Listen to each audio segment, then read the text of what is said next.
he hasn't been good in the last 2 postseasons. Good, by his standards. Boston made him look like unlike I've ever seen him look 2 years ago. And Devin Booker was the guy this year. So here's the thing. If they win a championship, and I don't think they will, and Durant would get credit and deservedly so. But if they were to win a championship, I think Devin Booker would be the guy leading them. Oh, really? I think so. The question, Nick, do you think Booker's better than Durant right now? Because I think there's some differences. I mean, it might be stylistic, but I think Devin, I like his mentality. Oh, he's a leader. I think he's more of a leader, and I think he's a strong personality. And he ain't deferring to Durant. We saw Durant last year deferring to him. So I think that Booker would be the guy averaging more points and assists as he did in these playoffs. Because quickly, what's the question on Durant? It's not can he win. It's can he lead a team to a championship. We've seen him win. We give him credit for what he did in Golden State. But now we want to see if you can actually carry a team yourself to the championship as the number one guy. And I don't think he'd be that guy if they won. So the question is, if Booker's running point, do you expect him to lead the team in scoring? No, too, I think Durant's still the best player, and I think he is guarded like he's the best player. I think other teams, I think Denver. It was a lot of single coverage in the playoffs. Gordon just. Oh, that's fair, but I we'll see what happens this year because Booker was so great in the playoffs. If that tilts, but if I can just show you quickly, I think there's immense pressure for them to win immediately because. It is their best chance is going to be right now. Right. Next year, highest paid guys in the league. Okay? You have Beal and KD on that list. The year after, highest paid guys in the league. That is 3 Phoenix Suns. The next year, highest paid guys in the league. Here's the top 6. You have the top 8. You have 3 Phoenix Suns.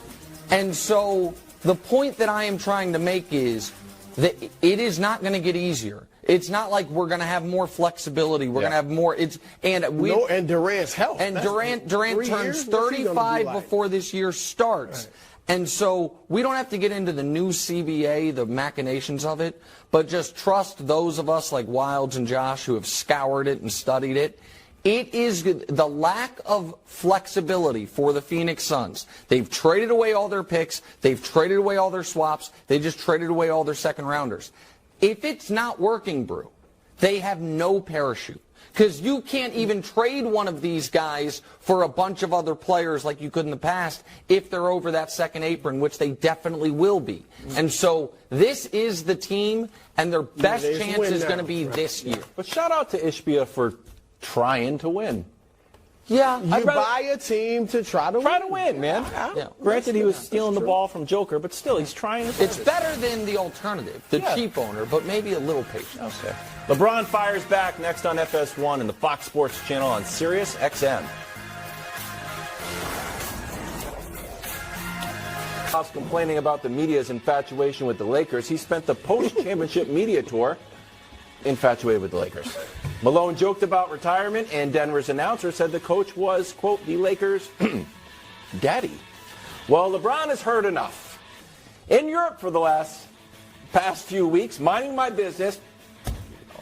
What a flex. Yeah. And I hear I'm on your mind that much, huh? I mean, I guess I see why. But wave the flag on these lames. Please make being player cool again, because the lame machine is... This is a great post from LeBron. And enjoy your life, but just know I'm the sun. I stay on forever. I mean, I know you got swept, but wow. That was excellent. Your reaction, Nick. I love that. I find the Michael Malone stuff, the saying I'm retiring, the shot, it might retire shot at LeBron, legit maddening. Really? Yeah. You find it maddening. All LeBron James has done for 20 god-dog years is make these guys money, do things the right way, be a consummate pro, be a consummate teammate, never ask out of a contract, never demand a trade, play basketball the right way on the court, off the court, lead the NBA into really a generation of guys who are leaders not only in the community but in social justice, politics, all these things. He has been nothing but great for these guys, has played more basketball than just about anyone in NBA history except for a couple people, and has also, by the way, historically supported Michael Malone. 8 years ago, when nobody gave a damn about Michael Malone, show the tweet. When LeBron was a multi-time champion and MVP, he said, hey, they did my guy wrong. They had a great coach.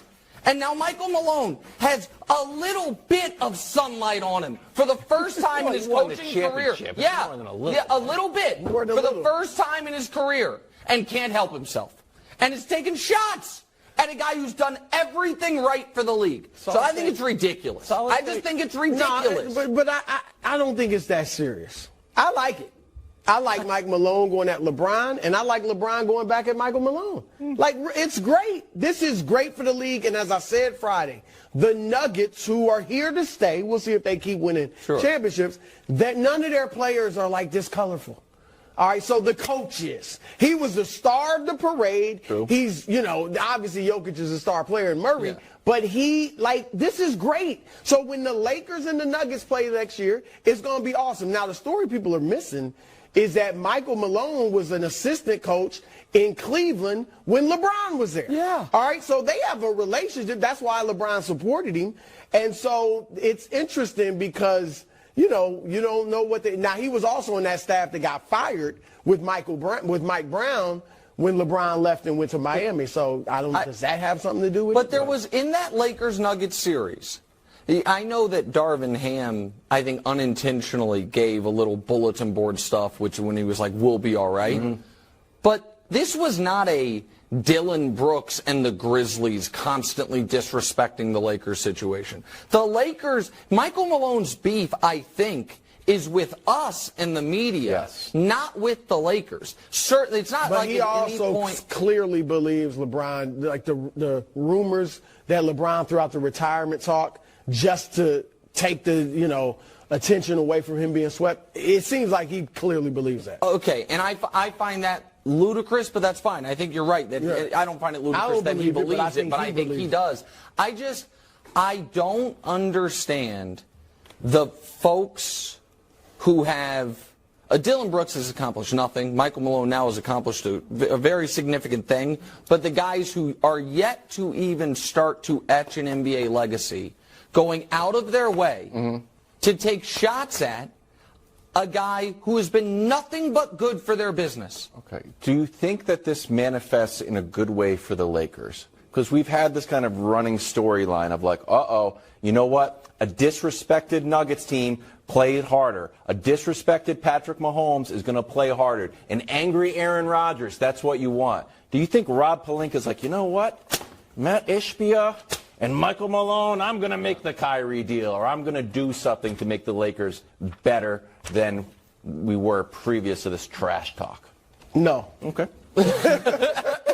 I mean, I think he can make LeBron angry. But LeBron's I think 39. it gives LeBron a little extra fuel. I think that's good. Okay. So in that regard, I agree with you. Thank you.